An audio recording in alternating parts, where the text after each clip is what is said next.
On today's edition of Small Business TV, Luke talks about customers with price sensitivity. Hi guys, thank you for joining me on another edition of Small Business TV. Today I wanted to talk about customers with price sensitivity. What is price sensitivity? Well, it's simple. How many of you have heard phrases such as, wow, you're way too expensive, or is that the best you can do? Or how about this one? Your competitors have given me a quote that is much cheaper. That is an indication of a customer or a potential customer with price sensitivity. They are sensitive to the price that you have quoted.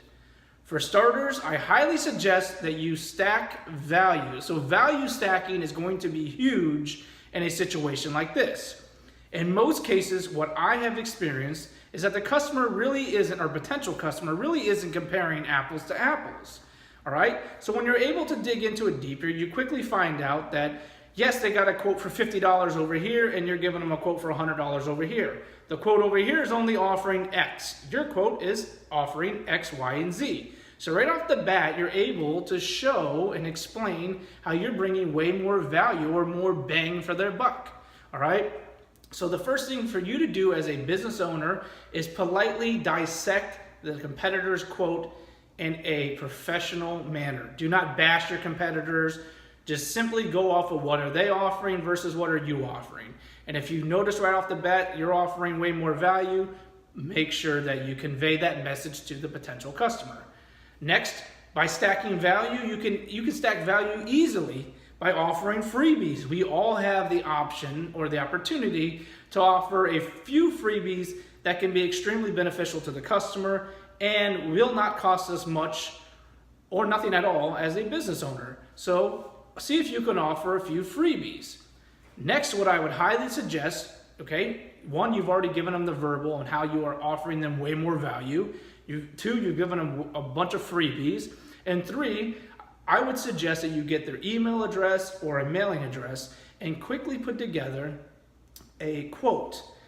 But when I say quickly, I mean in a timely manner. I don't mean rush to the quote. Quickly put it together in a timely manner within 24 to 48 hours, if not sooner, and be very detailed as to what you're offering. Itemize every little thing.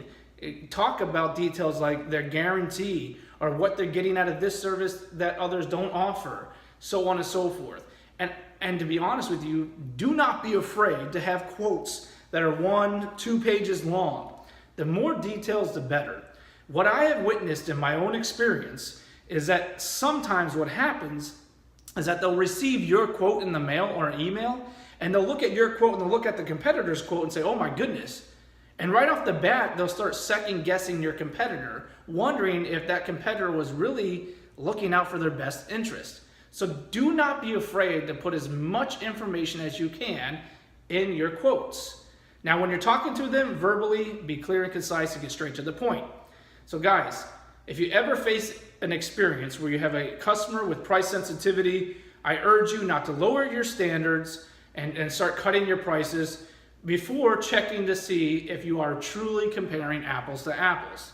Now, if you do find yourself in a situation where you are comparing apples to apples, what I want you to do is try to give yourself enough breathing room as a business to be able to beat your competitors for the same exact service or the same exact product by at least 10%. Let me give you an example. I own a pest control company, and I have taught my team this very same motto. We guarantee to beat any competitor's price for the same exact service or product by at least 10%.